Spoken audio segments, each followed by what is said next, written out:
Good evening and welcome to Shh, It's a Secret, not on the 6 o'clock news. Here in Tempe, Arizona, tonight is Saturday evening, November 17th, 2007, and I'm Dr. Chet Snow, your host for the weekend. It's really more than a privilege, it's an honor to have our keynote speaker this Saturday evening with us. Barbara Marciniak has not only been a dear friend of my wife's and mine for a number of years. We have, of course, sponsored her in Sedona for an annual seminar, a weekend seminar there every spring equinox time period. But also, she is truly one of our world's great teachers and leaders at this time of transition and change. Barbara began channeling the non-physical collective beings that call themselves the Pleiadians back in 1988, and she has been working with them ever since. They are fun-loving, they have wit, they have wisdom, they have much to tell us about these challenging times, and especially her latest book called Path of Empowerment is all about their recipe for how we can take back the power that is our birthright and that is truly part of being human. And so here tonight, Barbara is going to tell us some of her own work, and then she's going to bring the Pleiadians out to answer your questions about these times, the challenges, and the path of empowerment. Barbara Marciniak. Thank you, Chet.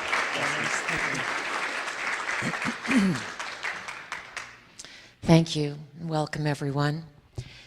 Let's intend we all learn a lot this evening. That's always a good way to start. And we had wonderful energy, music, and I asked John and Tiffany to play some music and open it up because to balance our brain waves, to get us out of logical thinking and analyzing and figuring everything out. And, you know, we've learned a lot this weekend so far, and we're only halfway through. And one of the things I hope you noticed is how everything segues into everything else. And how each person that's presented, I've listened to everyone, or parts of everyone, how each of us has come from our own perspective. And, you know, you all come here and, you know, take time out of your life, your energy, your money to listen to a few of us who may be pioneers, maybe on the cutting edge.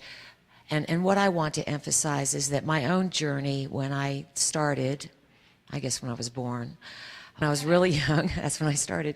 When I was really young, I always knew that something was missing. And I'm sure some of the things I'm going to share with you tonight from my own perspective of how I ended up here on this stage, they're similar.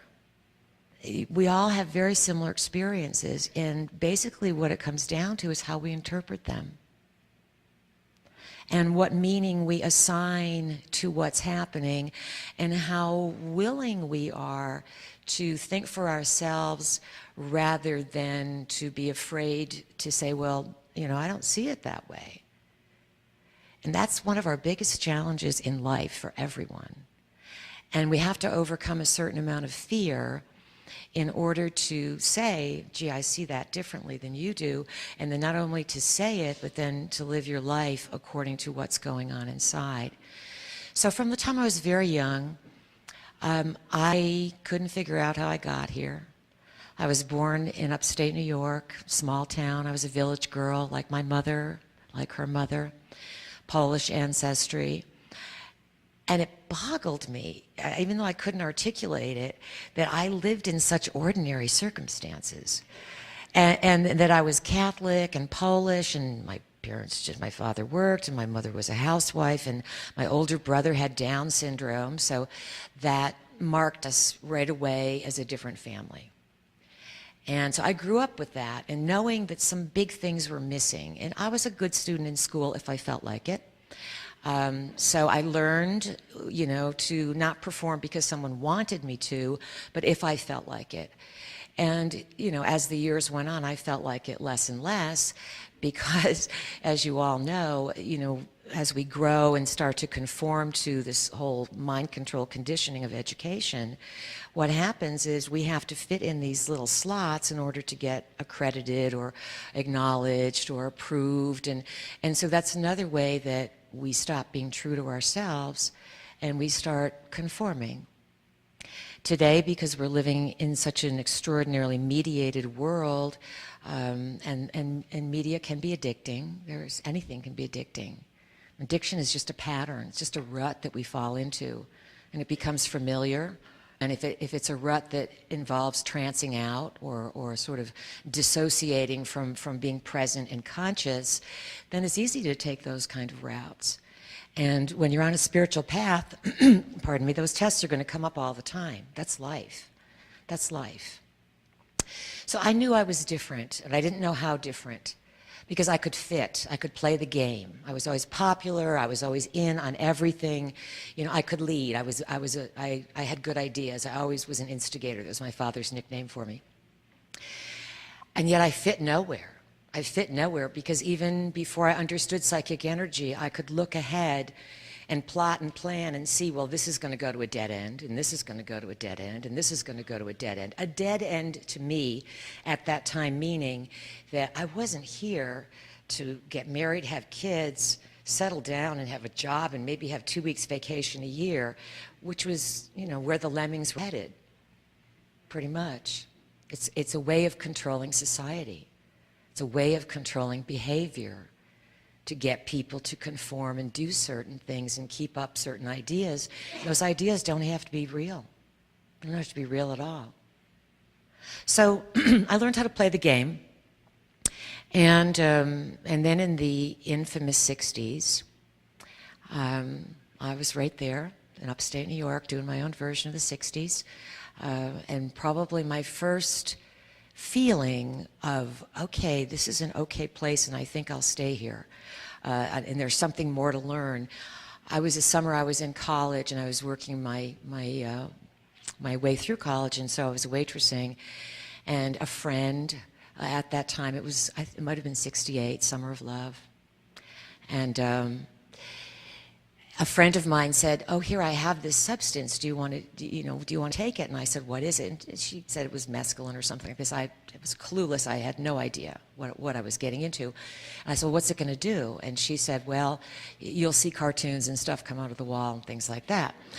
So, and I trusted this girl. She grew up in the same village I did, but she was just wilder than I was. You know, I was the wild thinker, but she was the wild doer.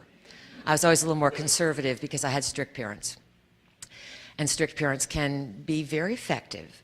You know, sometimes we grow up and we have anger for our strict parents because they made boundaries.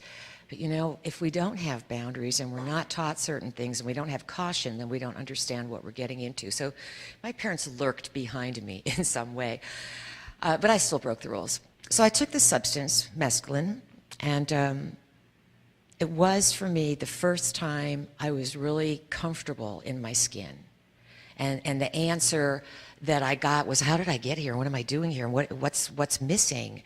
And what really came through on that summer, beautiful summer evening, it was probably June or July, upstate New York, Lake George, New York, in the Adirondacks, was that everything is alive. Everything is alive. That's what I knew. Just like that. I saw it, I felt it, and I laughed the whole evening. I couldn't stop laughing because it was so joyous to me, because everything before that was empty. You know, years of, you know, you're meaningless, you're sins, you're flawed, all this programming that was just my experience. Think about everybody else's experience of family beliefs, traditions, societies conforming. So that was the 60s. And at the time, I didn't know anything about astrology. I was, 20 years old or something like that. And I didn't start studying astrology actually till 20 years later, just after I started channeling. It was one of the few suggestions that the Pleiadians gave me early on to, study astrology and work with a crystal. They said, hold a crystal. I have one in this bag, or a big Herkimer diamond, when I channel them. And I've always been sort of a person who makes her own decisions, and I don't like to feel that anyone's holding me hostage or leveraging me in any way. So when I first started channeling the Pleiadians, I wasn't ready to jump onto everything that they said at all. Not at all. But I did. I got a nice crystal from Herkimer. I grew up 13 miles from Herkimer, New York, which is a bed of crystals, double terminated. They're called diamonds. And of course, it's old Indian territory, Iroquois, and that. And because I've learned that we do the land does teach us, the land where we're born, and that there's a significance to where we're born and why we choose that area, because we're walking again in our old shoes. You know, we do go back, and there's things that we know from other times that are in the ground, and sometimes we don't access those things consciously or really know what we're doing, but each of us is always walking a timeline. We're always sort of fulfilling some inner desire to be more of who we are, because we're born with a purpose, and we give ourselves that purpose. That's very obvious. And so when I was younger, I was looking for that purpose because I felt it inside, but there was no career, there was no anything in the world that interested me, because I felt that I could see the corruption, I could see how people were dishonest, I could see how people were greedy, all they wanted was money, they would do anything for money, or they wanted to work all the time, or they would mindlessly have families and not know what they were doing and not understand the importance of being a parent and how you can affect a child for lifetimes and lifetimes and lifetimes. So there wasn't a slot for me. So I decided after I finished school, I studied history. It's still a passion of mine, and I will, if I get to it tonight, talk a little bit more about what we need to know about history, what's not taught in school, and certainly what's not on the 6 o'clock news. So this psychedelic experience was the first of many. And in retrospect now, I see that I was very brave, I was very naive.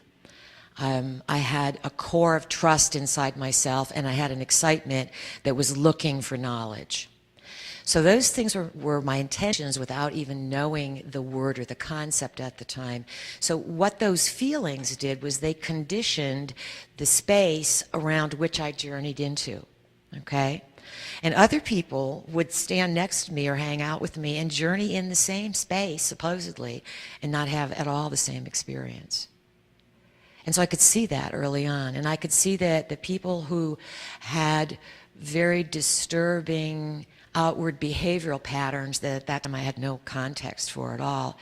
Now today I see it comes from family trauma, incest, sexual abuse, who knows, I mean, the worst end, cult activity, government interference, mind control, you name it, you know, and then cultural family bloodline stuff, reincarnational dramas. So all this stuff we carry inside of us very casually, you know, just very casually, because if we carried it consciously, we'd freak out. We would. Yet it's all there.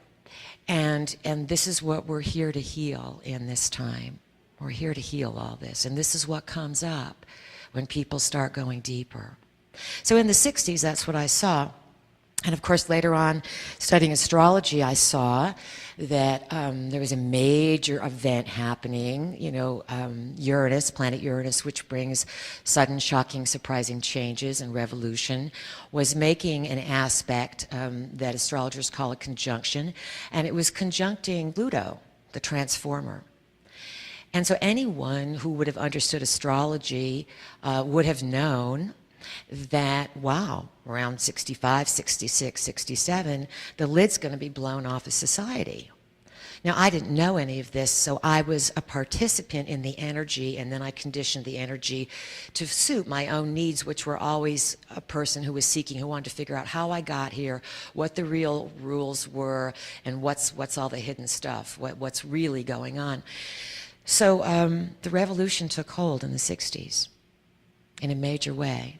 And everyone here in this room pretty much was born, you know, after that, before that time. Few of you were born right around that time. Very powerful to be born in 65, 66, 67, because these people will be, again, Daniel Pinchback fits into this category, I believe, will be leaders that will be very, very triggered in 2010, but I'll get to that in a few minutes. Because there's cycles, these things start off, it's like a moon, you know, we can watch the moon cycles. We can say, oh, look, it's dark, it's the new moon, and then we see the first crescent, and then it goes to the first quarter, and then we go to the full, and then we go to the receding end. And these cycles show us something. Women bleed with the moon in general. People bleed much more when they have an operation at the full moon. You never want to have, any kind of surgery or anything like that at the full moon. The tides are higher at the moons, and so our bodies change. Look at hospital and emergency rooms are always, crazier at that time. The police will say there's more activity at that time. There can be more battering, more brutality, more craziness, this kind of thing. So it's not just the moon that creates these cycles, that all the planets make aspects with each other, and they have cycles. And this is some of the oldest teachings that I've learned in traveling around the planet and leading sacred site groups and studying alternative history. And it's nothing that is ever brought up in any kind of educational institution or classes that I ever took. It's not even factored in. Yet if you understand the cycles that the planets make and how they affect us as simply sort of, I call it cosmic weather, all right? It's like when a cosmic event is happening, it makes weather, it makes psychic energy, and it brings out something. So in the 60s, many of us were responding from what was happening inside, yet many years later, in studying and learning, I saw, that another version of what was happening is that intelligence organizations were plotting and planning events where they could condition that revolution that was happening, that transformative revolution, where literally almost overnight we broke away from our parents' values, okay? That's how we experienced it. And yet now in retrospect, I see it was a lot of it was part of behavioral modification, deep cover projects that were designed to steer us at that time in certain directions.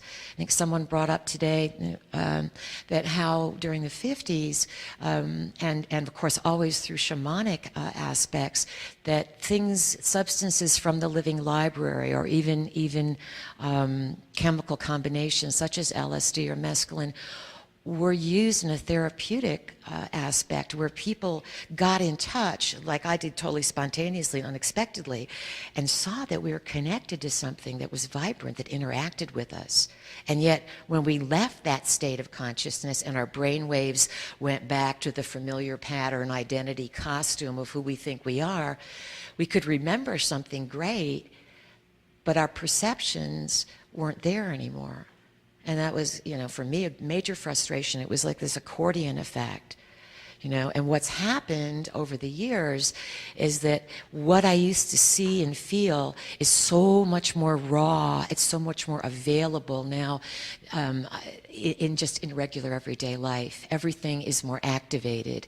And for many reasons, from stellar effects, galactic effects, from people pioneering new ways of thinking on their own, all by themselves, figuring it out all by themselves, having the will and the desire to step out of the box, to validate personal experiences, to go through our own personal stargates, to step through time. So, my experiences along that line really made a major difference for me.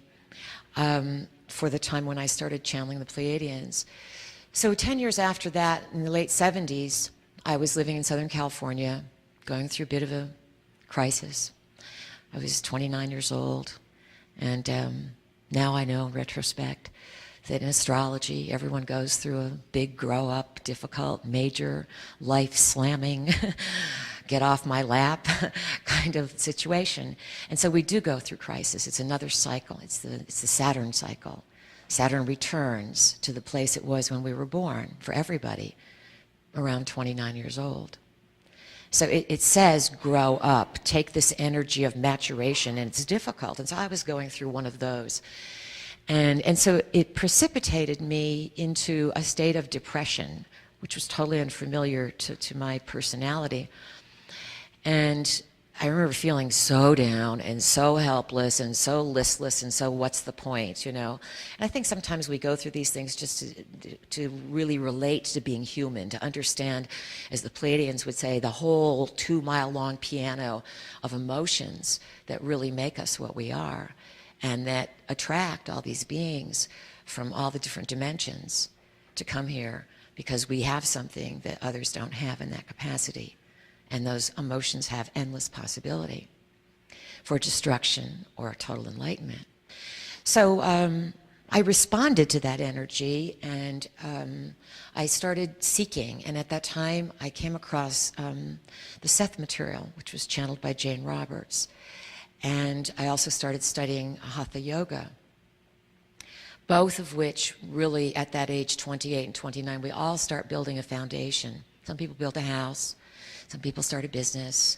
Some people, build a family, get married, have their first baby. But there's always something for everyone that they start building on at that age, and it starts to determine what you're going to do for the next other cycles of life.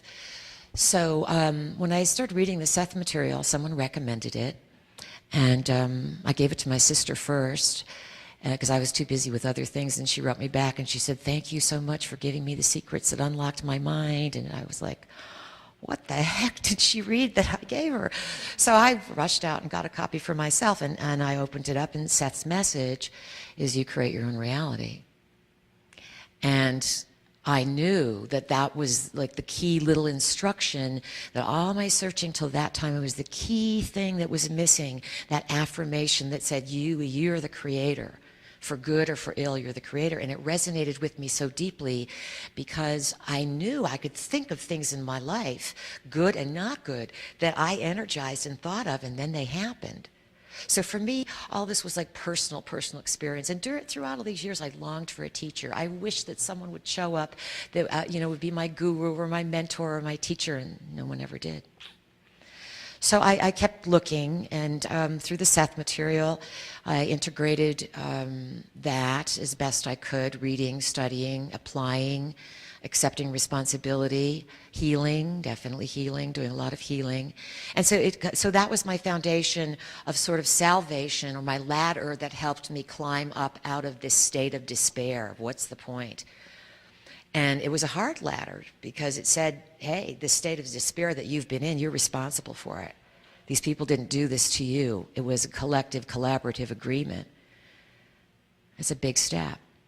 But I gladly took it because it set me free. And so that started the ball rolling with lots of stuff. I had my first regression during those years. I didn't know what I was getting into. Someone said, they're doing regressions over there. It was I think at Asilomar, up on the Monterey Peninsula. It was at a conference, and someone was doing regressions, and a nice guy was sitting outside, and he was just taking people and wasn't charging any money. He just wanted to turn them on. And so I sat down, and he put his hands on my back, and it was my first time, and he took me back, in my mind, and I didn't know what I was really doing. But don't forget, I'd already been a mind traveler, so my mind and my imagination had been exercised tremendously. And so I saw myself, living, maybe in the 1200s in France or England, one of those two. I wasn't sure even then. Simple. And my husband was gone. He had joined the Crusades. So we looked at the frustration of the life. And then this wonderful, wonderful man who I have no idea who he is. But he took me, and probably everyone else, he said, okay, now go to the point of your death. And then he had me dying. He said, what's happening? I said, I'm really sick, and I'm dying, and there's nobody here with me, and there's nobody here to help me. And it's so wonderful, the psyche and what the mind does. And so he took me back to a core wound that would be a collective wound and an experience that we've all had, that we die, and we die alone, and we die in pain, and we die abandoned, and something's not resolved. My husband's gone someplace, and who knows where he is on the Crusades. And there I am dying young. I mean, I was in my 30s or something, dying young from this disease, whatever I got.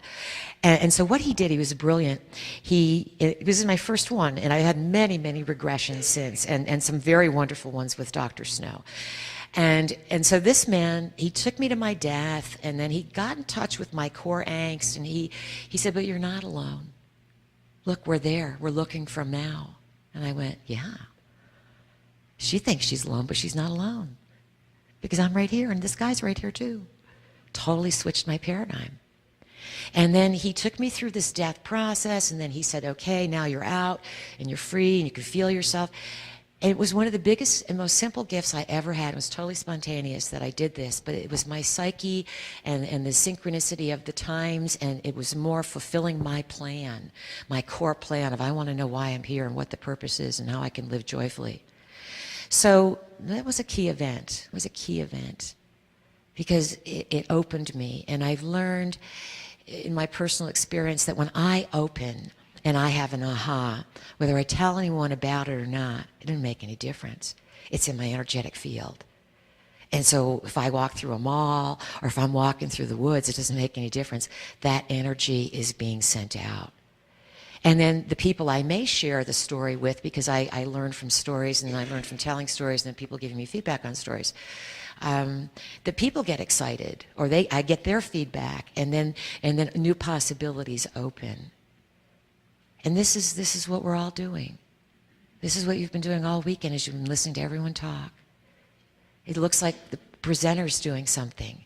But you see, everybody's sitting here in the room thinking, analyzing, feeling, getting ideas. We're building a grid. And there's nothing that can supersede the power of the mind. So anyways, so that's about 1978. And then I went on a search, but it was more grounded. I had yoga. I really believe that if you want to know how to manage the energy of these times, you work with your spine. Work with your spine. Keep your spine straight. Stretch it. Find some way to, get it adjusted. And chiropractic's fabulous, but you don't want to depend on someone else all the time to have to put you in shape. The body is totally flexible. Your body will come back from almost anything. It's just remarkable because it's not just your body. It's the will that says, hey, I want to be able to do this. I picture myself as being flexible and smooth, and energy just runs through me. And so as you make an agreement with your body that's what you want, and you use your imagination to make that picture, what happens is your spine gets activated. You learn how to use the cranial sacral fluid. The chakras, are working. They don't have the old stuff in them. They have new energy coming in, and it's easier to navigate the crazy energy of these days. So that's number one. Take care of your spine. It's good to rock in the morning, get down, loosen up your spine, stretch your spine, but definitely work with your spine, okay? That's really important. So yoga helped me ground. It helped me understand, connect my whole body. It also helped me stay healthy because I used to sprain wrists and ankles and sometimes like that, and I never did after that. I just got really strong and just really, really, really, really flexible. And I still have that flexibility. I'm not a fanatic at all in any way, but I could easily, roll around the stage and do somersaults for you. It's just because I'll never lose it, because I'll always have it and I'll always do it, and that's my agreement with my body. But I find that too many people don't make agreements with their body. They think the doctor or science defines what the body is. It's not the case at all. That's the miscued paradigm. That's where we've all really lost track. Anyways, so 1988 rolls around, and here it is. I'm in another crisis. Not as big as 1978, because Saturn makes us depressed. And again, 28, 29, it's kind of a heavy time. But 39, 40, whole different energy. It's called Uranus opposition.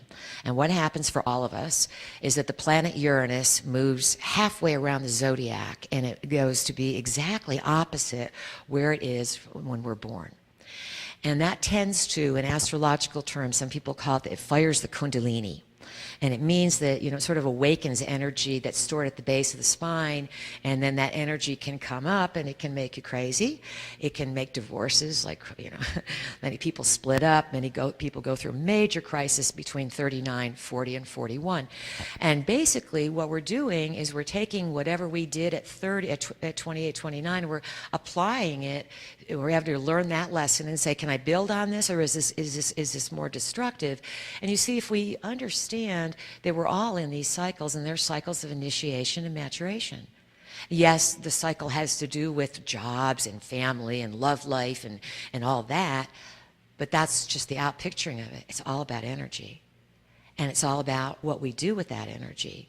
and what we envision for ourselves about what we think we can be. So I was restless, and that's very typical of Uranus opposite Uranus, 39 years old, very restless. You know, selling real estate at the time. I'd moved to North Carolina. You know, I settled into that because I didn't know still what to be.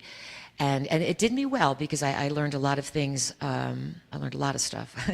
Anyways, I was restless, and so I manifested following some desires. And I went to Egypt and Greece on a journey with many other people, and a trance channel was leading it. And I just knew I always had to go there. It was in my blood. It was in my plan. And at the end of that trip, that's when I started channeling the Pleiadians. It was the very end of the trip. I had visited Delphi, which is an oracular site, a few hours outside of Athens. And when I got to Delphi, I was just stunned. You know, I'd studied history. I knew a little bit, traveled around the world, been to Greece already before this, and I'd never heard of this. And it was remarkable because as I walked into Delphi, I recognized it. And I couldn't go any further. I just sat there with the whole complex behind me. If any of you know it, it's just this fabulous, fabulous ruins of stone. And I sat in the early entry part and just looking out in this beautiful amphitheater because I said, wow, I know this. I've been here many times before. And I started, you know, I started crying, you know, I had the tears. And the tears often, what happens is that when we break through, I didn't know all this then. I mean, this is all, I'm giving the experiences and then the retrospect. The retrospect is that when we cross something, and we encounter something that's very profound. And our conscious mind, or what yesterday I talked about, the garden of the mind, and how the Pleiadians have renamed the mind through vegetables, because they're easier to remember in some way. So when I talked about the conscious mind, the P's named it the pea, because the conscious mind is very little like a pea. And they say that it wants to know everything and do everything, and it's the one that looks out and says, okay, what's this, what's this, what's this? But so much more is going on in what they call the back garden. And so my conscious mind knew that I recognized this, but my body was having a real cellular memory, so much so that I was shaking a little bit, and I didn't want to move, and I was just entranced with looking at this environment and having tears come down my eyes, because even though I couldn't remember any of the details, I knew that I was home. I had crossed a home. And I had felt that previously in a trip to Europe many years before in a few places that I went to, but not of this stature. And it was more so even than I had encountered in Egypt, even though I had big encounters there. So the next day, I raced, so the rest of the tour took us through the Delphi. We had a thing there, and we saw it and everything, and I really knew nothing about it. I had no idea of the oracles of Delphi, that they were the Pythia, that Apollo, you know, the guys from, you know, the Apollo guys, back then the Apollo guys, the God kings, the Christ kings at that time, the patriarchy took it over and convoluted what was happening. And so it took me a long time to figure all these things out because it wasn't a priority, because the next day I started channeling. And it was real simple the way it started. I was saying goodbye to the people I've been traveling with. There were about 40 of us, and we were in a hotel. It's called the El Presidente Hotel in Athens, Greece.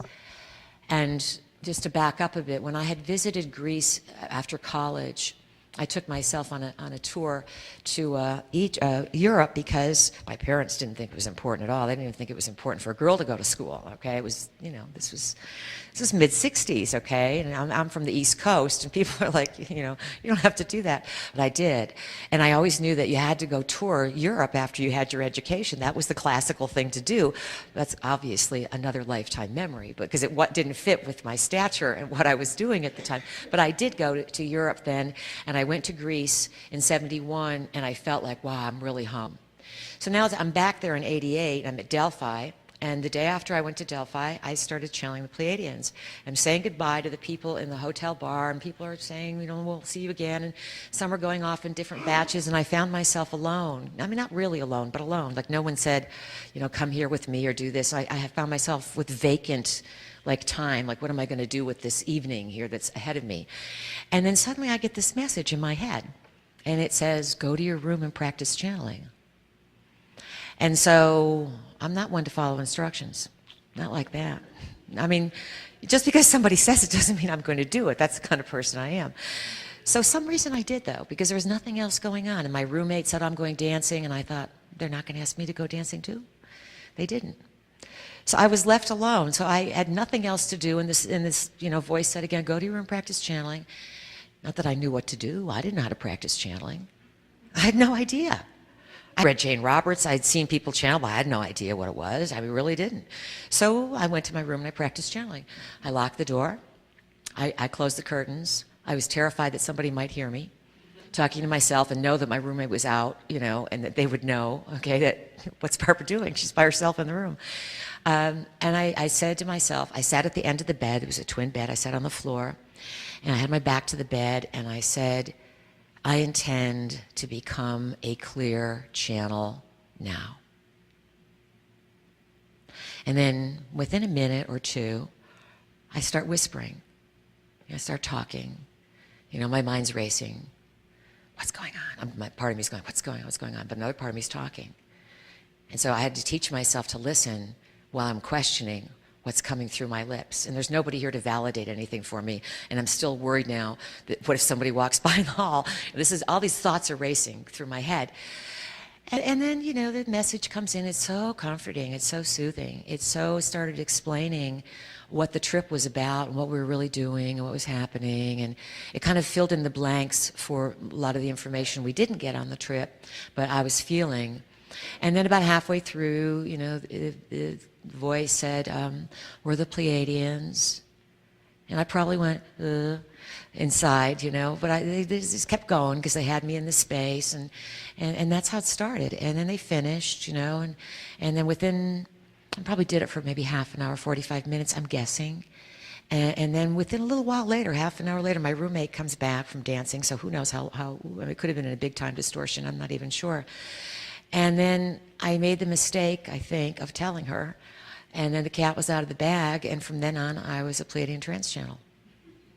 So the next day I came down to breakfast, and everybody knows I'm a Pleiadian trance channel. And I was like, no, I don't know if that really happened. I mean, it happened, but I don't think I can, I don't know. I was really equivocating because I didn't understand it. And so people encouraged me. And I came home. My sister said, I said, Karen, you won't believe what happened. She goes, you started channeling. I was like, how do you know? My sister and I are like twins with different bodies, and, we're not twins, but we're sisters, but we're very, very entrained and really read each other. So for us to understand psychic energy, it's been natural for us because we've always been very entrained and very empathetic and knowing, on some levels what was going on. So that's how it began. And it's not at all what I thought it was going to be. Like most of things in life, we project. We think, oh, this is what this is, or this is what this is. And it's not. It was hard. People encouraged me, and I looked always in the outside world for an affirmation, a sign. I was savvy enough to understand the workings of metaphysics and the dynamics of body and some of those things. But my first 2 years, maybe first year and a half, was very difficult because the energy of the Pleiadians were coming in my body. And my kundalini was rising. And so it was meeting in my physical form. And so I would get like these backaches. And what was happening is the energy would get locked in my lower back because I was running all this energy through myself, even though I'd had many, already over 10 years of yoga. So I started doing massage and chiropractic, and all these things were synchronistically led, they were sort of put in front of me. And what happened is my body started getting stronger and more in tuned, and I was able to handle the energy because I used to say in the early years, it's like steering, a wild herd of Mustangs to have the P's come in and do this energy. And I'm sharing this with you because it's really important, because the energy that the Pleiadians represent, I think, is simply symptomatic of what we're going to see from this transformation that we're in, that we all have to be able to incorporate this kind of energy in our physical form. And so it's not just about learning about these things, whether it's ETs or stargates or the mysteries and all the clues that are out there. We project on them what we think they are, and we think, oh, it might be an outside event, but that event's happening in all of us all the time. And if we pull in too much energy and we don't deal with the issues, unresolved issues that are frozen in time, then we get blocked energy. When we get blocked energy, we get big problems, we get sick. My experience has shown me that all illness stems from emotional blocked energy. So we can pull out all the little microscopes and stuff we want and look for the itziest bitsiest particles of germs and all this stuff and spend all this time looking for cures and looking for all this stuff, and it has nothing to do with any of that. Why does it work for some people? Why does the placebo effect work? It's all about beliefs. Everything we do is about the agreement that we have to experience reality in a certain way. And sometimes people, they punish themselves and they say, oh, well, you know, if I'm a creator and I created this, then I must be doing something really bad. You know, it's kind of dualistic thinking. You know, I think of illness and my body or anything that happens in life as an ally. And that the world we live in is this mystical. And we keep looking for the mysticism because we think some religion or some ETs landing are going to explain it to us. But it's so obvious that it's with us. It's there in every single moment. And yet it's hard work to be present with it, especially in these times of acceleration. I think for those of you who were at my institute on Friday, sort of, you know, was before the conference from 2 to 5, and I gave a little model, and I'd like to reiterate that model again because it's been really important, and it's just a metaphor, as many of the things the Pleiadians have you know, used to teach through me. But the metaphors sometimes are really simple, and if we get really complex, then we think the answers are in figuring out the complexity, and they're not. It's just about a perception. It's how we perceive it, each individually. And everyone's perceptions are different. But it's all the collective of those perceptions that want to see something else, that makes something else happen. So the Pleiadians have, when they came in and started channeling through me, it was 1988. It was May of 1988, actually May 18th, 1988, which I later learned, after I started studying astrology, was the day of the year, well, a few days of the year, when the sun is conjunct the Pleiades. And so that was kind of like, wow. I mean, I started channeling on the day the sun is lined up with the Pleiades. That's pretty interesting. I had no idea that that was going on. And it just kept unfolding. My life kept unfolding with these series of events that were connected and meaningful that at the time I had really no conscious awareness, no education to understand, you know, the significance of them. So in the early years, the Pleiadians said, you know, we're here because you're living, you know, the awakening is happening. That was one of my first official channelings. It was called the Awakening. And very simply, they said, you know, everything's going to change. And everything, you're here in this time of transformation. It's about the spiritual development of society, and everything in your lifetime is going to completely change. So I said, okay, you know, I just hope I'm right on this because I'm sticking my neck out saying these big qualifiers. So, but I learned early on, I said to myself, okay, Barbara, if you create your own reality, you created this. And if you created this, you have to, you know, settle into it. You're either a creator or you're not a creator. So I accepted. I had to settle into what I created because it was even, some of it was way too far out for my already very far out thinking. Growing up and even in college, everyone knew I was the most far out thinker. I was able to think further out of the box than 90% of the people I knew. So the piece stretched me. And one of the models that they gave was that we were living in these times of acceleration, and they nicknamed this period from 1987 to 2012, they nicknamed it the nanosecond, just for convenience, because they said when we refer to it, we don't want to keep talking about da-da-da-da-da. So they just said, we'll call it the nanosecond. And they said the reason we're going to call it the nanosecond, which is a billionth of a second, is because from your perspective, it's 25 or 26 years. But from our perspective and many other perspectives, it goes by in the blink of an eye. It's that fast, and it's not that easy to find. So I'm like, okay.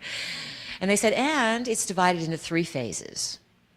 And this is your model so that you understand where you are. It was a map so we can understand where we are within this process. And they said the first 10 years, from 1987 through 1996, the energy would accelerate tenfold each year. And then they called that phase 1. And phase 2 began in 1996, right? 87? 87 and 96. 97 was a big turnaround point. Everything really shifted between 94, 95, 96. And also Pluto at that time moved into the sign of Sagittarius. So it would have opened another big, massive opening for everyone's consciousness on the planet. So phase 2, they called it, from 1997 through 2006. And they said the energy would accelerate 100-fold each year, and that you will see it outside yourself. Because what will happen is that everything starts to speed up inside, and you're going to be changing on a subatomic level. You're changing everything, your genes, everything changing is going to get all this energy and this light, and it's reprogramming people, and in the process, everybody's stuff's going to come up because everyone has to remember. They can't forget anymore. They can't be dissociative. And they remember a lot of stuff, and they're going to be attracted to everything across the lines of time.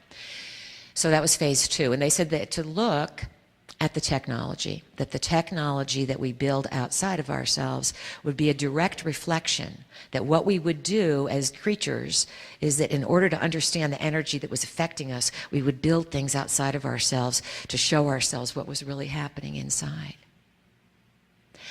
So think back, if you can, to 1987, what kind of technology you had back then, what buttons were even available to push. And then think of phase 2, 97. What started happening then? Internet got really big. Most people didn't even have a fax machine in 87. Internet started getting big in 97. And that 97, phase 2, would end in 2006 with another sort of punctuation mark, big punctuation mark astrologically. And at the end of 2006, what happened just a few nights before New Year's Eve was the planet Pluto aligned with the galactic center for the first time in 250 years. And it made 2 more alignments this year. And in looking at history and using astrology to look at history, and this is Western astrology, you can use almost any system you want. When you start looking for patterns and significances, there's many ways that you can find them. So that's a given. There's no one system that's more appropriate than another. Astrology works for me. I was guided to study it, and so I use it because it helps us to understand. So with a 250-year cycle, it's real simple. We jump back to the 1750s, and we can see what happened. Industrial revolution, the revolution all over the world, and was pointed out today that without that revolution, we wouldn't be in the revolution we're in now. So basically, December 28th of 06 was a very hot night, wherever you were. July 17th of this year, second pass to the galactic center. My mother got very ill 2 nights before, and we put her in the hospital, which is totally against my principles. But I knew when to surrender. And she got diagnosed with having bone cancer, and she also was in dementia. So, and they gave her a couple of months to live. And then 2 days later, the galactic center, Pluto was to the galactic center for the second time. And I went to see my mother in the hospital thinking she was going to be all flat out and really bad like she was 2 days before. And lo and behold, there she is, sitting up in bed, laughing. She's got my friends there, and kids, and they're all laughing, and I'm knowing this is the Galactic Center day, and knowing that the Galactic Center represents something that's big that's missing from our planet, and that's the grace of the goddess. And that's what's missing in our society, that we're afraid to honor it. We're afraid to honor because the goddess brings life. And until we honor life from ourselves, then how can we expect all these ETs to come here and honor it too? We've got the life they want, but we don't even take care of it. Anyways, so I'm looking at my mother, and I'm just like overjoyed thinking, wow, this is really a blessing, And I had done work with Chet and Calista and a group of people. We had gone to France and Malta earlier in the year around the solstice, summer solstice. And Malta, of course, very powerful place, and their goddess culture goes back a long, long ways, as many of them do. And one of the things the Pleiadians said, when the goddess appears, she really is showing you about the value of life. And that's her message, to value life. And whether she's the skinny goddess, the slim goddess they call her, the Marian Christian goddess would be the slim goddess, or Isis would be the slim goddess, or the Egyptian goddesses would be the slim goddess. And then you look at the very ample, substantial goddess that you see from the longest of oldest times, and they represented, like, don't mess with me here. I've got the fertility, I've got the energy, and I'm grounding it into the earth. So I had all these wonderful teachings and sort of mystical experiences with the goddess. And there's my mother, on her deathbed, laughing. And my friends are there entertaining her, and the kids are making her laugh. And my mother looks at my girlfriend, who looks a little bit like me, and she says, "Oh, look." She said, "There's my mother. My mother's looking out from her." Well, my girlfriend doesn't look anything like my mother's mother. And I said, "Mom, Karen has green eyes, and your mom had these bright blue eyes." And she said, "Oh, she's there." And for me, I knew that whatever my mother was able to consciously articulate, and she understands my work, she didn't study it, but she knows she's fully aware, my family is, of what I do, and they have never made me wrong for looking at reality in this way. They find it fascinating, and they've learned a lot from it. So I knew it was a transcendental experience for her and for me, to let me know that the goddess was going to be with her, and her mother was, on the journey of her death. And so that was the next month, the journey of her death. So at the second pass from Pluto to the galactic center, that was when I was given warning that, my galactic mother, my mother, would be leaving. And she died a month later, August 14th. I had the presence somehow, I don't know how, I do and I don't, of walking her over before she died. It was a very powerful experience. I walked her over out of frustration because I had been attempting to help her die for a long time, and okay, how can we get you out here? I said, all you have to do is just leave your body. That's it. I said, you just unplug. All you have to do is leave your body. You're going to be fine. There's no problem. You're not going to go to any funky place. Got it all set up, You're going to go, just going to go. And she was frustrated because she couldn't get out. And so because she couldn't get out, I kept having to spend a lot of time with her and watching how horrifically difficult it has become for people to die. And they're showing us something. They're teaching us something. These are the not teachers. My mother didn't want to die this way. We intended that she could die in her sleep, easily. We had a relative that did that. She sat down and had lunch and then died in her sleep after lunch. And I always said, Mom, Albina did it. That's the way. You can get out, And yet, when it comes time to get out, this is going to be a big frustration for everybody. Can we get out with grace? And do we know where to go when we get out? Because souls do get recycled. And if we don't clear up our unresolved issues, then we only end up plopping back into a simultaneous situation. We think of time as linear, and I say, refer to past lives and past experiences. But what the Pleiadians have taught me, and I've experienced it somewhat, not constantly, but I've had experiential knowing where time is really simultaneous. That, when I sit down and I channel and I do the Pleiadians, I know, that I started channeling the day after I visited Delphi because I was an oracle at Delphi. And we all do this, everyone. I'm not special. I'm just sort of taking on a model to show everyone else how special life is for everybody. But we don't know how to look. So that's our big challenge, is to really learn how to look and assign meaning without making ourselves wrong, and looking for that really glorious, magical intelligence in life that connects us multidimensionally. And it's true that, what we believe is going to condition what we experience. And I was saying to someone during the course of the conference and chatting, I said, I've certainly been at many wolves' picnics. And what I mean is that, in my own naivete, I got involved in things or ended up being in situations where I realized, well, these people are pretending.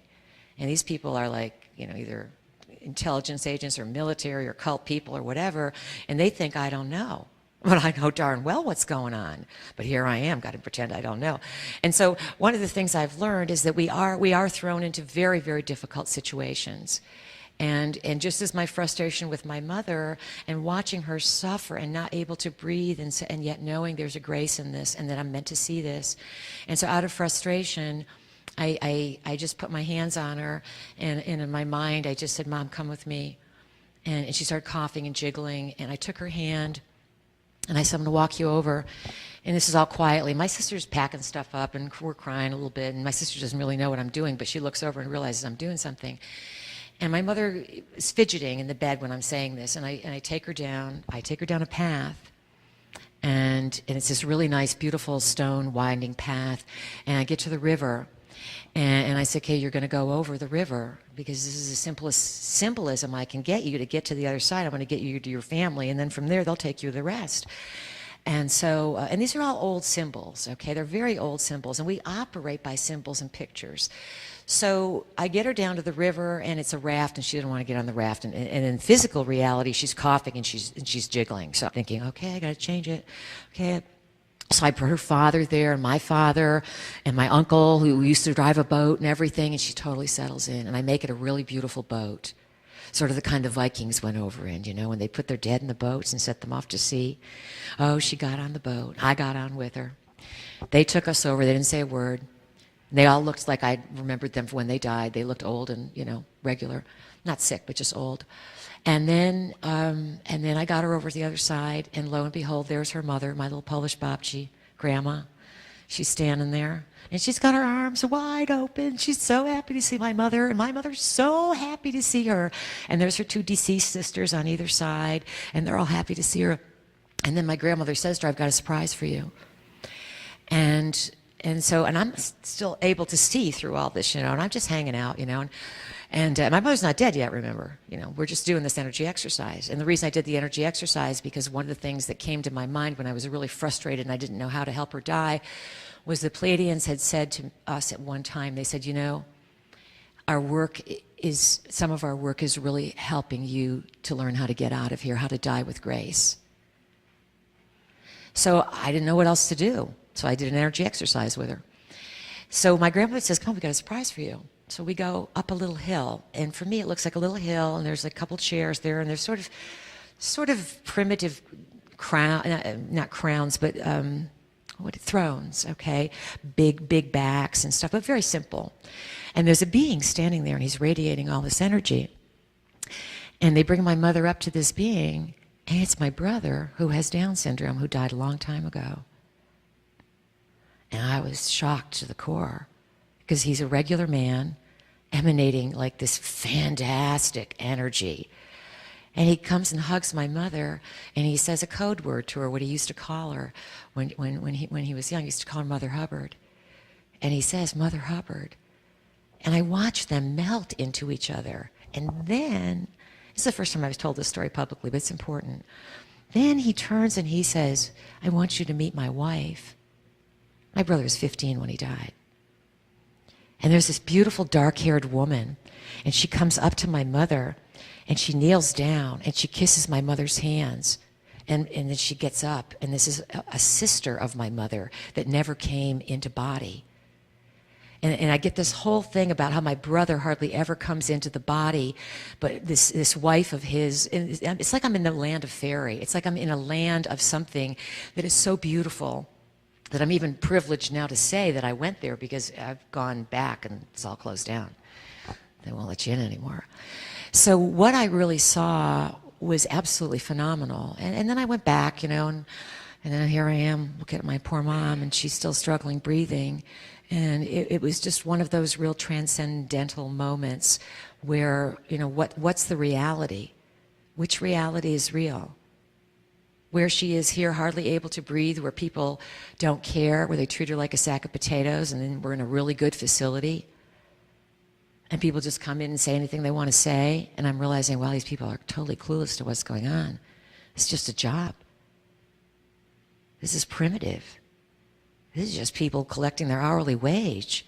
And they don't realize all these people are in here having massive psychic experiences as they're ready to leave the planet. It's something we have to take care of. It's going to be one of our big duties in the future, to figure out, what to do about all this, and to honor the process and learn from it, and let our elders know they don't have to die in pain anymore. They don't have to teach us that anymore. Because when we get the lesson that we've forgotten so much, then we have to go through those hard ones. So my mother gave me a very, very big gift, as Chet said, and me gifting her by showing her the way. But who knows what came first, is the chicken or the egg? It was a collaboration of goddess energy. And we had our third pass with the Galactic Center, our final one, just a few weeks ago, October 26th, 27th, 28th. And that would open a window, a massive window of energy that everyone else has been talking about this weekend. And how's it going to come down? I don't know. How do you want it to come down? That's what it comes down to. How do you picture it? We have to learn to exercise our imagination. The only way that we are going to exercise our imagination is to pull away from technology. I do not mean turn your back on it, but we have to have a new technology that's simple, that people can understand, that is not messing up our minds, and that is not covertly built around secret technology that is not only designed to mess up our minds, but facilitate the energy frequency in such a way that non-physical entities can then enter our body very easily when we're on computers or any kind of this technology. That is a given that that's going on. And this is a huge, huge problem on the planet. Entity possession, non-physicals. This is the name of the game. Until we factor in the invisible energies that we cannot see, then we will never make progress with this planet. And I say that in all truth because it's real easy to vacate your body because of pain, because of lack of love, because of fear, because of sexual abuse, and worse, because of, being in a battle zone, being wounded. There's people that have done regressive work, and they have, discovered that, some of the people's ills that they were working with, when they regressed them, they found out that they had dozens of non-physicals attached to them. And one case stands out in particular, and this is very apropos for what's going on today and for our bloodline, is that a guy was a medic, and William Baldwin is the person who did this work, and he wrote a book called Healing Lost Souls. And in the work, he refers to a medic that he had worked with, and the poor guy had all kinds of ills and pains and stuff, and he didn't know what was wrong with him. Medical science couldn't find anything. So he went to hypnotherapy. And as Dr. Baldwin regressed him, I don't know if he was a doctor, but he was a hypnotherapist and a dentist, I believe. And as he was regressed, what happened is they found out that the man was carrying all his dead comrades.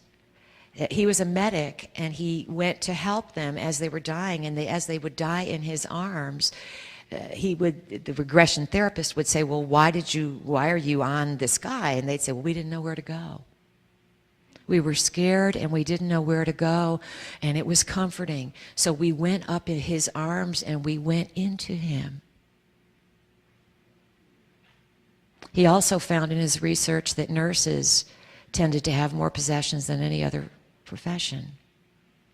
So all of our caring and compassion is one thing, but if it leads to us facilitating entity possession or people, hitchhikers that are jumping on our fields, that we have no idea they're there because we are still glued to, really fixated on being entertained rather than being informed. And until we break the trance of technology, and if we don't break it, the Pleiadians say that it will be broken for us, and it's be real easy to break. One of the things the P's have said over the years, the sun is your best friend. And, in the 60s, when they started having everyone lather their self with, what do you call that stuff? Sunscreen and the SPFs or whatever they are, that's when the rate of skin cancer began to rise. And the more fear they put around the sun, well then of course the more people then project their fear, and then they just manifest the stuff in one way or another. In actuality, I've always laid in the sun. I don't use anything.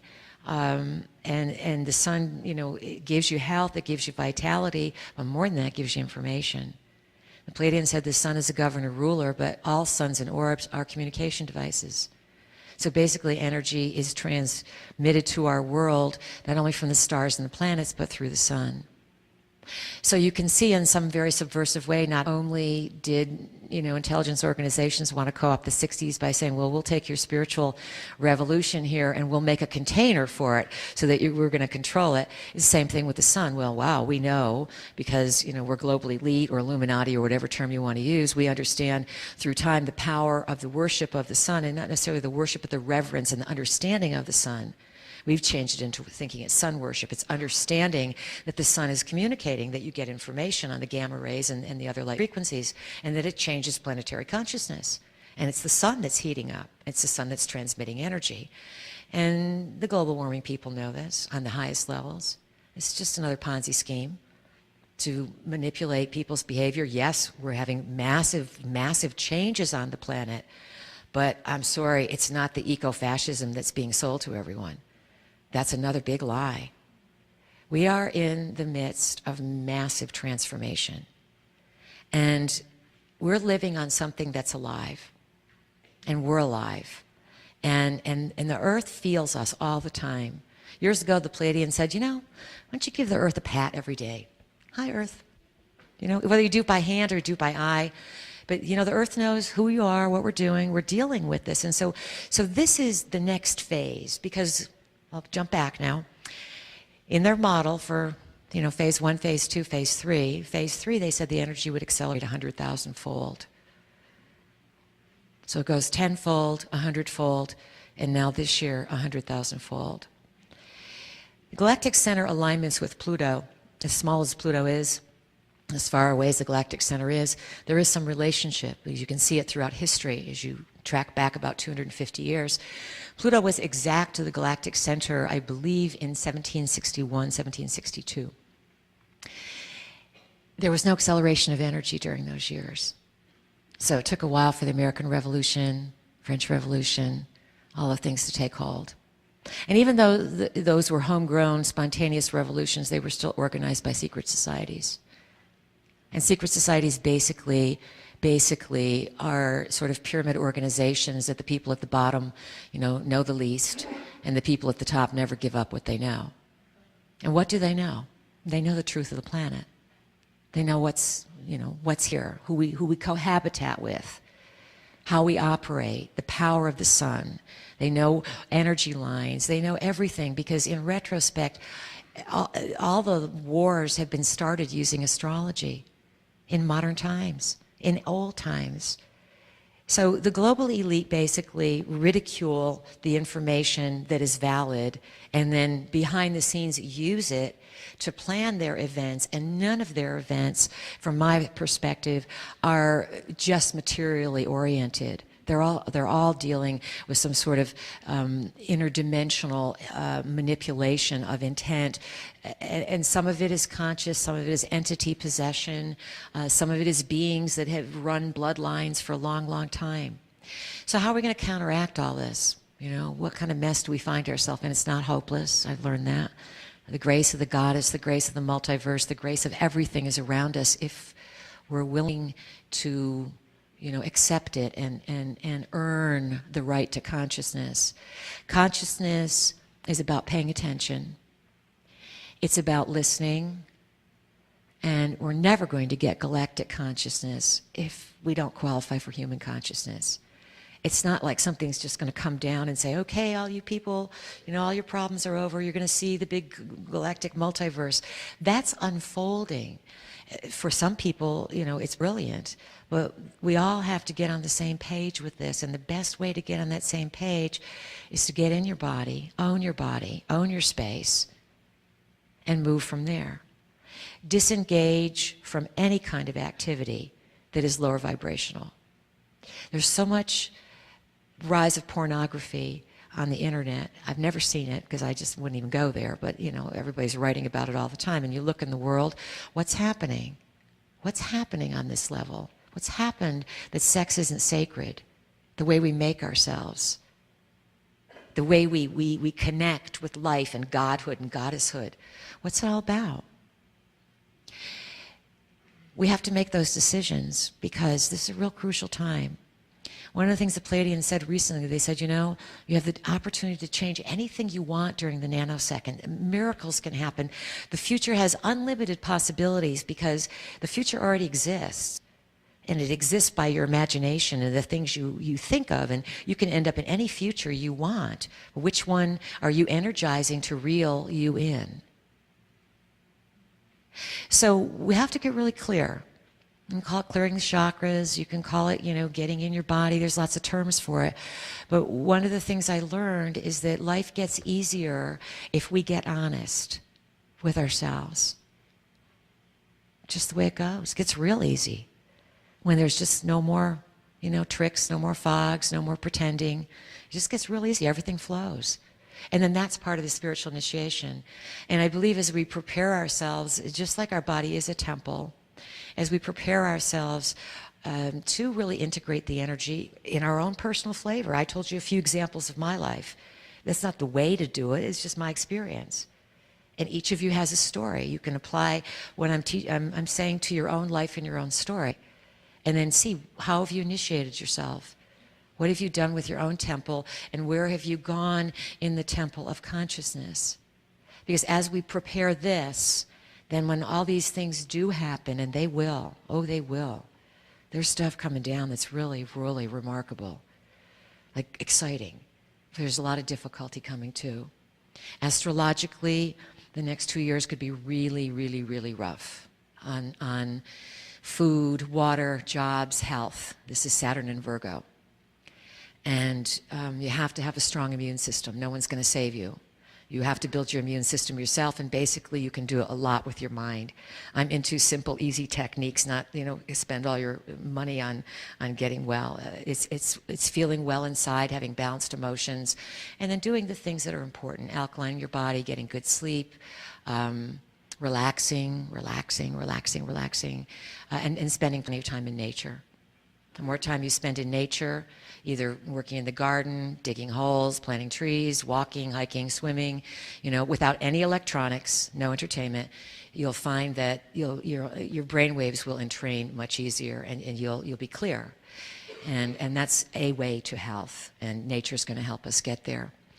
We're also in a time of tremendous innovation and massive reality shock. I think that some of the things that were said between yesterday and today are all indicating this from different points of research and points of view. It means that society will be destabilized. Another clue, Pluto is moving into Capricorn for till 2026, I think. At first it'll be very difficult because the global elite, or those in power, will attempt to control every aspect of our life, every aspect. And we will be saying a few months from now, by the spring equinox, where'd all this stuff come from? It's like, how did they write the Patriarch overnight? Well, they didn't. 9/11 was a setup. Just like everything in history's been a setup. It's nothing new, that's history. And how does this stuff happen? How do we get fleeced over and over again? How do good people get taken advantage of over and over again? I'll tell you, it's real simple. Because we're afraid to know. We're afraid to know. We're afraid to say the emperor doesn't have any clothes. We're afraid to psychically reach out. Why? Because guess what? There's probably not a person in here who doesn't have somewhere in their bloodline memory, okay, ancestral memory, or reincarnational experience, where they haven't seen someone or been experienced themselves where we were penalized, tortured, killed in horrible ways for saying, but this isn't how it is. Okay, and we know, you know, what controlled us. It was usually religions, which are basically custodial organizations, you know, controlling our spirituality. So we're breaking out of all this, you know. We're breaking out of all of it. Everyone's breaking open their head in some way or another. And again, you know, Make agreements. It's your responsibility to make an agreement. So I can trust my body. Dear body, I love you. My body's going to be fine. I'm always in the right place at the right time. I process all events very easily. I know that anything that is going on in my body is a message, and if I get the message, then my body does not have to act that dis-ease or discomfort out anymore. This is a way that many of us think, that many of us live. And I would like to see more and more people join into that place of empowerment where we really own our physical forms. Because from what I'm saying, you know, when I look at a little bit at politics, I've never voted in my life and I never will, more than likely. There's nothing worth voting for. Because everyone on one level or another is part of the game. They're all compromised. I don't care how good we think they are. They all know something they're not talking about. Because they're afraid if they talk about it, then they'll be killed or they'll be marginalized. All that's going to break open by energy. Because when Pluto goes through Capricorn, it's going to destroy the power structure of the planet.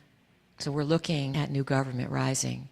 So is the New World Order, you know, organized from so long ago to see where we're going to build the container for this breakdown of national structures? Could be, could be. But we have our own organic, homegrown version of what's coming. And it's not just about replacing structures. It's about energy and consciousness. And we're going to see what it's like to walk people over more. It's going to be our duty to walk people over. Just like it's our duty to make sure we get kids to the safe place and hold their hand and take them there. It's our duty to do these things. And if we're willing to see, and if we're willing to know even the hard stuff, then there's big gifts that come with it. And I think that's where we're moving. So that's my perspective on what's happening. And I hope it gives you a little bit of a picture of the person behind the channel and why I do it and you know what I'm all about. So now I'm going to shift over and give you a little time with the Pleiadians, and it'll just take a few minutes for me to get my gear here.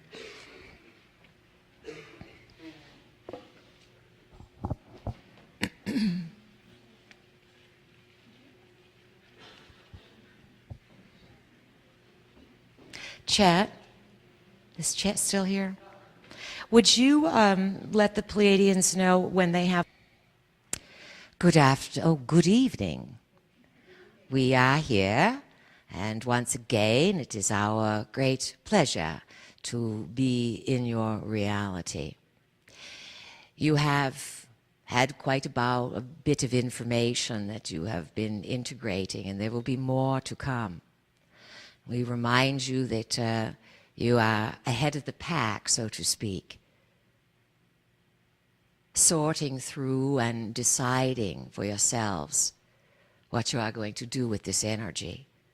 It is a very awesome task. The illustrious nanosecond is a very powerful point in time. And you have created an opportunity that is not to be missed. And souls all over the multiverse are attracted to what is going on here. Yesterday, in our institute, we mentioned that one of the reasons that Earth is such a powerful place is because it is a living library. That library was built by many, many intelligent life forms. They gathered what you call genetic material, and they designed life forms that could be occupied by spiritual forces, life forms that could replicate themselves, life forms that would produce energy, life forms that had all sorts of information that could be stored and encoded within the genetic material. We mentioned the other day that decoding the genome has been of utmost priority to some of the scientifics on your planet. Without understanding the conscious agreements that make up a DNA molecule, so to speak, no one will ever be able to figure it out. The life forms and genetics have nothing to do really with hard science. They are a dance of energy. And the genome has been long decoded and yet not understood. Things that are announced to the world are never the truth. So when one of your presidents said in the early 90s, at all costs we must invest all of our monies to decode the genome, at that time, for many decades, clones and different kind of experiments were already well underway. So it is difficult for you to live in these times where you know certain things from inside, as our vehicle was explaining.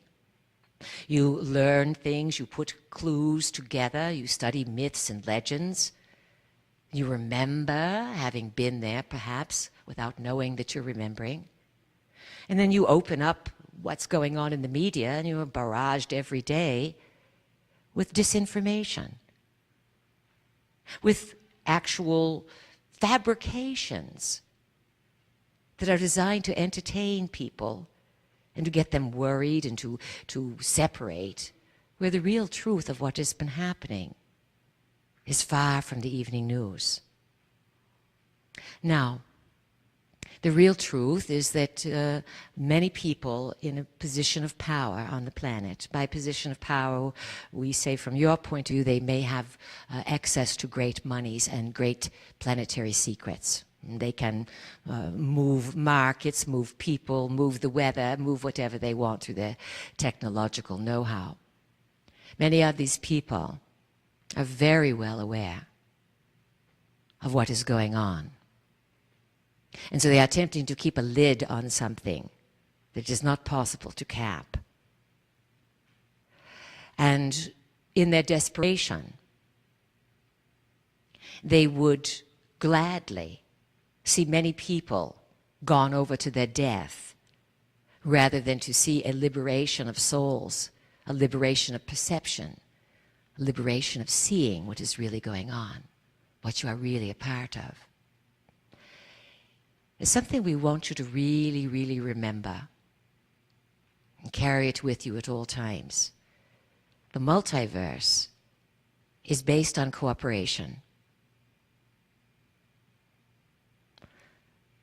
Look at any life form on the planet and the beauty of it and the design and the cooperation of one life form, whether you're looking at a virus, a bacteria, a leaf, a life, a human, an animal.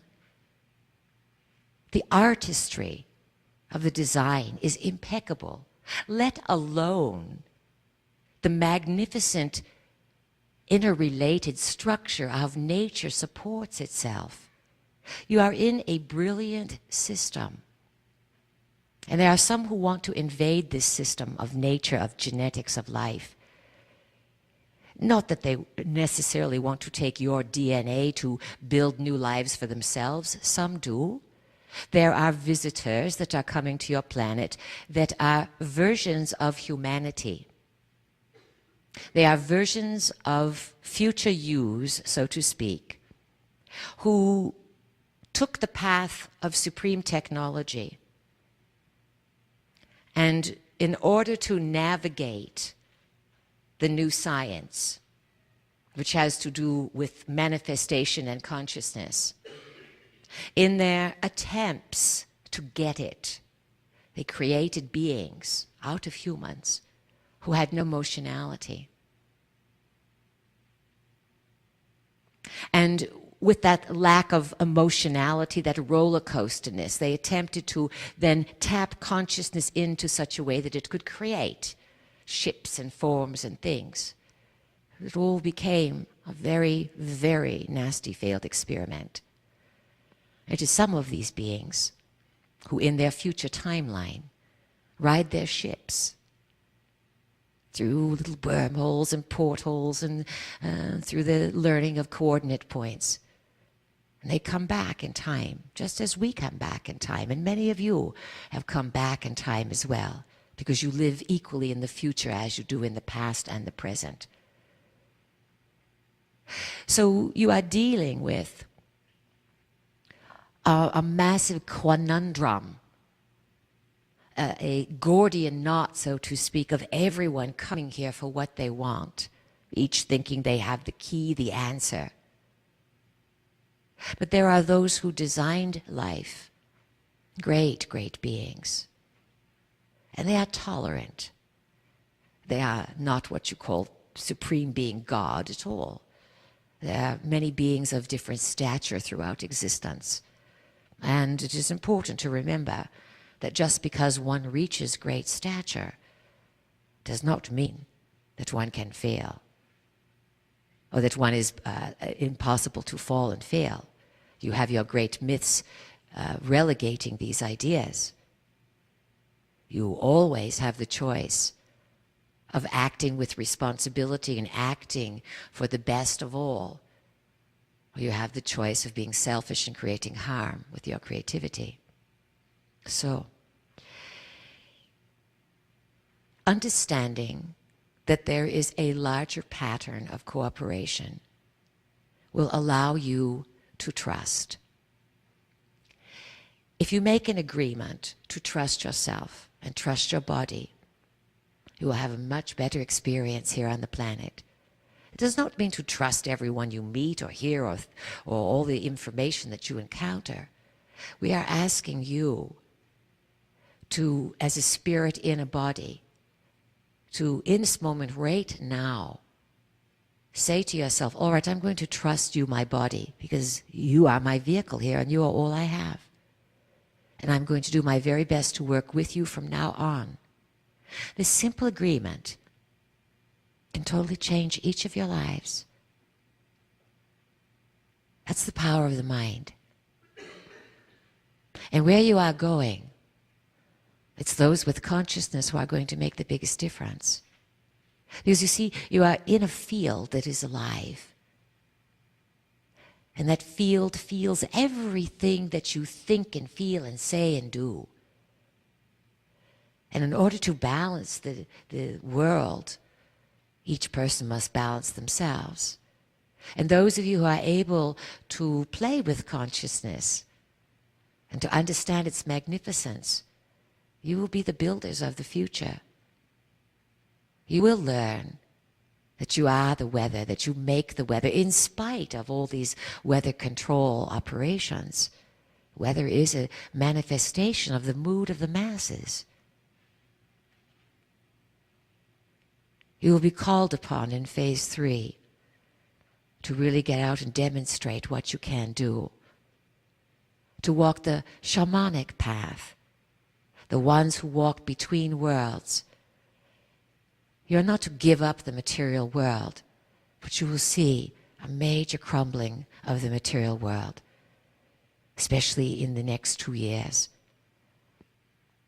Many people will be stunned at what is coming down, just on a purely economic, material, physical level. And that is part of a large agreement so that the rise of energy will be noticed. So the rise of energy then can be applied and that you can learn new systems of innovation very quickly. You are, we remind you, living in times of accelerated energy. And that energy can harass you and you can be running 20 miles behind yourself because of your bookings and your commitments. Or you can really settle in and say, I am living in accelerated energy and it's accelerating my growth inside as a spiritual being. These are not empty words. Because you know the stories. You've heard often enough that people can transform themselves into an animal or rearrange their molecules and walk through something. These are not just magical practices. These are states of consciousness where will and imagination are applied, not for parlor tricks or for Houdini type of things, but to move through dimensions, to weave and to heal. One of the most primary purposes of the nanosecond is not only to unveil Earth's secrets, to take the people that occupy Earth to a higher level, to eradicate fear as unnecessary emotion, most of the time, You don't want to completely annihilate fear. It's a good warning system. But everyone's got their finger on the panic button all the time, and you don't know it. What you're really here to do, all of you, every single person on the planet, is engaged in a healing along the lines of time. You will learn that everything is connected. If you are studying the Templars today and you are fascinated by them, guess what? You were probably one of them. You were one of them. Everything that fascinates each and every one of you, that draws you, whether it is knitting or pie baking or ditch digging or studying antiquities, you're always walking along familiar patterns, drawing yourself back, playing something out in one reality that is simultaneously being played in another. What the consciousness of these times is asking you to do is not simply go to the stars or to open to beings that come from the stars, or to go through the galactic center and to other worlds. You have to clean up what is going on Earth. And where the cleaning is going to take place is with the wounds, the traumas, and the emotions that humans love to carry around as badges. And so part of your work, in order to be more successful, those of you in this room, will be to release some of this, to find the purpose of it, to thank the pain, the trauma. And in this now, where no one is going to sacrifice you or put you in prison in general or do these things to you, where you are safe, where your duty is to evolve into greater spirituality, that spirituality is able to look across time and say, there I was wounded. And from that wound now, I can heal. And in this now, I have a similar wound. If I heal it now and send it back to that time, that self is wounded, is healed as well. This is how the healing along the lines of time works. This is one of your greatest duties. If you put your conscious attention on it, it will unfold with even greater grace. But everyone is being led to these types of experiences now. So, let's see what you have to say. We have a little bit of time, we understand, and we'd like to hear your questions. It will assist us in informing you of what you need to know that's not on the evening news. Would anyone have something they would like us to discuss? And everybody has a question. Can you raise your hand now? Yes, so raise your hand and someone will bring you the microphone. We will not call out names tonight. Please stand up so the mic can get received. And please ask questions that everyone can benefit from. That would be beneficial. With all the new technologies that are going on with sound. You are, please, your name? Tiffany, I'm sorry, Tiffany Tatum. Yes. Mm-hmm. With all the new technologies of sound and frequencies for control and stuff, when we tune into sound healing, many of us, are we able to counteract this and create new frequencies, or? Sometimes we will tell you that the most powerful frequencies that you yourselves make will be those that have no electronics involved. So you are the singer, yes? Yes. When you use your voice has more powerful than let's say, any kind of electronic addition. People have used sound, whether they are individual instruments, acoustical instruments, the sound of the voice has the most power because it is natural. Do you understand? We know that electronics make your lives. We know that you've seen your displays because of electronics. You're going to be able to look back at things and see them, which they will reach a point where you may have to make a big decision about electronics. It depends on how much you value your health. Many people, Tiffany, think they can override things. And the body is highly adaptable. And it can transmute many, many, many, many things. This is called raising your frequency. It must be done with conscious intent. And if you have to go to have someone to clean you up and heal you all the time, then that's not going to work. Each person must learn how eventually to stay healthy and to stay well and to make a pattern for others. Question, comment? Thank you. My gratitude's for you being here. Pleasure. My question is, sort of dripping out of the cosmic consciousness is this idea that since we are a genomic library, we have a lot of adaptability. And how do we utilize some of the unused DNA to turn on abilities or longevity or anything else? I'd like to hear what you have to say about that. All right, your name, please? My name is Corinne. Corinne. You do it every day. You are always adapting and changing, and yet so many of you are looking for some big, gigantic 15 minutes of fame to be noticed. Our vehicle told you the story of her mother. It was a very private story. And yet it made a profound difference. Just that action of two people coming together made another blueprint of possibility. And perhaps no one else in the building noticed what was going on, but the pattern was left. So what we want to point out, Corinne, is that each of you has more power and makes more of a difference in every choice you make. So what do you want?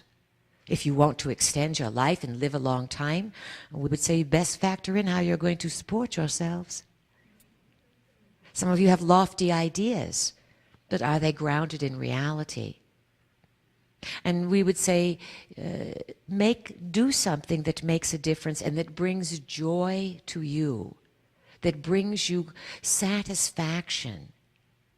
Because if you use your body properly, it is a feeling device. It reads energies. And it can be more and more finely tuned. And the more you exercise it towards activities of spiritual development, psychic enhancement, you're going to get the ball rolling. And it just simply opens more pathways in this capacity. So again, each of you has the responsibility of taking on something in life that is meaningful, that is exciting to you. Questions? Hi, I'm Jane. Yes, Jane, and welcome. Thank you for being here. My question, Barbara had said that you all said that the sun is our best friend, and happening around the world now is aerial spraying, and they're blocking the sun. What do we do about that? What can we do? Yes, the chemtrails, many people feel or have been led to believe, are designed to infiltrate your atmosphere with all sorts of microbes and different things of this nature. Others have speculated that they're laying grids in the sky that HAARP and other mechanisms can use to transmit energies. Very true that the sunlight is being blocked out, and even though those who fly the planes have no idea what they are doing, orders from high up know that the sun is transmitting tremendous amount of information. And so large metropolitan areas or any areas that have activity go on will find that they are being covered over. So you are not victims, you are creators. And certainly it has been, cloud busting has been practiced on the planet for a long time. And people use their intention to clear the clouds. And so you're going to have to find a way to turn lemons into lemonade. Never ever think that you are being led into a doomsday scenario with no way out. That is limited thinking. We will affirm to all of you that you have not come here to be alive during the nanosecond, in your prime, ready to go and do and move, only to end up with the whole thing going, let's say, into destruction. Impossible. Although the New World Order, people in charge would love you to think that is what's going on. So we would say to make a greater contact with the sun. When you are in the sun, look up to the sun. Consciously talk to the sun or put your consciousness on it and say, what's coming from up there? Just as people who start to learn about plants and wild crafting and things of this nature, they learn that after a while you work with the plant gives you information. Sometimes people hear voices, they hear pictures, they dream of these things. But once you reach out with your consciousness, forms of consciousness reach back. So that would be a wonderful gift for all of you to give yourself, is to reach out to the sun. Questions? Thank you for the opportunity to ask questions. Much has been written in recent years by many authors about the reptilian influence on the planet, the Draconians and Anunnaki and The Lizzies, as we Naga and call so them. forth, and that claiming that they have controlled all of the aspects of our lives, government, industrial complex, the religions and so forth. My question is this true, and what effect, if this is the case, will the changes in consciousness that perhaps are coming in 2012 will make, and what can we do to have a countervalence on any malevolent energies that are affecting our lives on this planet? Excellent question. Your name, please? Pardon me? Lynn. All right. The return of Quetzalcoatl, as has been mentioned this weekend, and of course it's a story on the planet, will involve one of the things that you will be encountering quite directly as a planet are some of the behind-the-scenes players, which would include those of reptilian consciousness.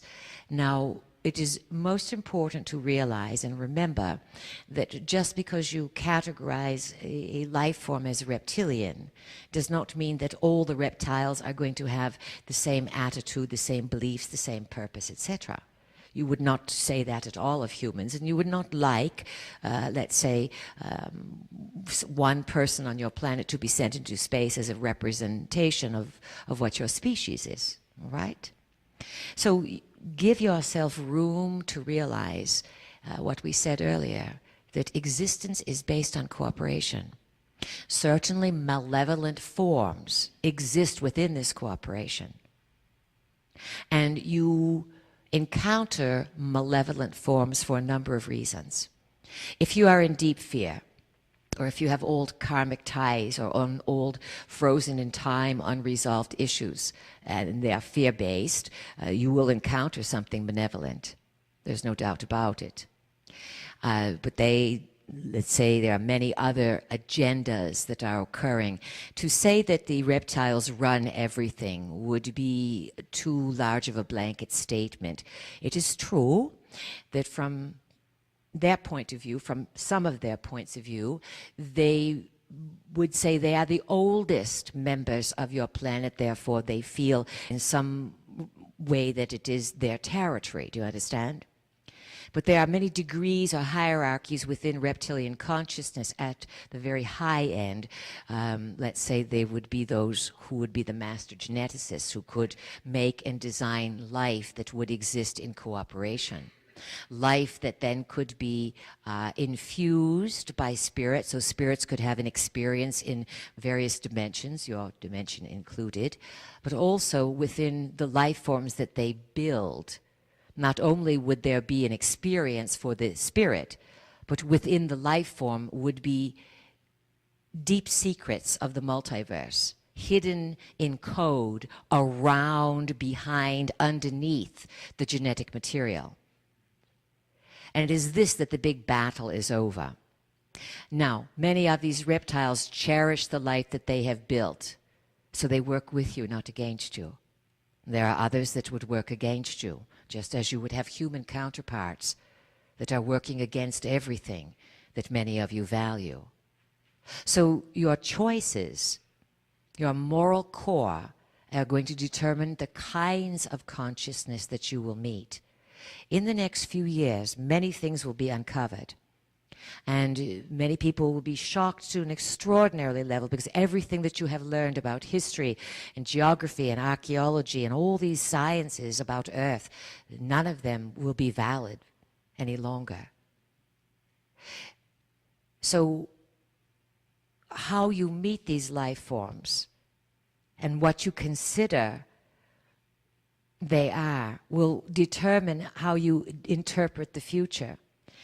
We want you to understand that it is possible to meet a version of yourself that will appear as another life form, or that may come through one of these wormholes in time. Because time is indeed being restructured, and let's say that the mass agreement of time that basically Greenwich Mean and your agreements about where you are and when noon is and all these things, that's going to collapse. That was a convenient sort of way of operating the world, but it is not defining what is going on. And when time starts to distort to a greater degree and collapse, you will be meeting, some of you, some very, very interesting beings. If you feel frightened, remember that sometimes you meet a dark force, just to know the reality of it. Affirm always your own safety, and use your breath to travel with. Whether you want to travel to the stars or whether you want to travel to a calm place inside, your breath modulates your frequency in your physical body. Your breath can determine the vibration that you put out, which will determine sometimes whether you are even visible. Many of you can learn to walk around and cloak yourself in such a way that you are seen but never noticed. That is part of playing with energy. So don't get too riled up about the reptiles. There are other bigger things to come. You have the giants to incorporate, and massive they are indeed. And it appears to us that they are going to show up. And you have truly the consideration of what is beneath your feet. You are looking to the skies all the time. But what's going on underground? And why is there a great race now to the poles? And who is melting the ice at the poles? Is it the sun? Is it the cosmic energy? Or is it some sort of global agenda hidden around global warming, so that certain beings can get in position for what is going to be revealed when ice is melted? It's been a long tradition, you know, that there are openings at the polar regions around, and many other places around the planet, and all sorts of creatures, whether they have been banished to inner Earth or whether they have retreated there themselves. There are all kinds of life forms there. And you will find some of them are dimensional beings, not simply third-dimensional beings like you are, but more multidimensional. All your myths and stories are all pointing towards something. So the reptiles play a part, but there's a larger part to play. You know, it is said that the Atlanteans, many of them migrated into the inner Earth areas. And a few decades ago, some researchers came to a conclusion that the surface governments of the world had already been infiltrated by the inner Earth people. Now think about this. Just pretend. You have the Nazis who were looking for the Supermen, who sent their top people all over the world looking for giants and openings to Earth and power centers and portals. What were they really looking for? And who were the Nazis? You know from your work that they were funded, your studies, they were funded by organizations and individuals of power from within the United States. You know they were an occult, let's say, practicing organization, as all military organizations operate with occult knowledge, with what you call magical energy. Look at your Pentagon. The sign is right there. Thank you. And so, in considering all this, imagine that there is a large conflict going on, not only with those who built life forms and those who want to get material out of the life forms and those who want to regenerate life forms and jump the lines of time. There's also many, many agendas that are occurring that are affecting the surface. And those who live inside the earth are very concerned with what is happening on the surface. Because of the power of the sun and the emission of gamma ray bursts, not only from the sun but throughout the multiverse, these gamma rays pass through everything, so all forms of consciousness in and around Earth are deeply affected, and these are not going to be blocked out. So you are reaching a point of major revolution. Astrologically, our vehicle was pointing out that 2010 is when the major revolution, astrologically, the clock will tick. We remind you, as we said the other day, make it a revolution of mind. Learn how to imagine what you want, to picture it. And it would do you well to picture the energy of the galactic center, the galactic mother, because the ancients called the galactic center the womb of the mother.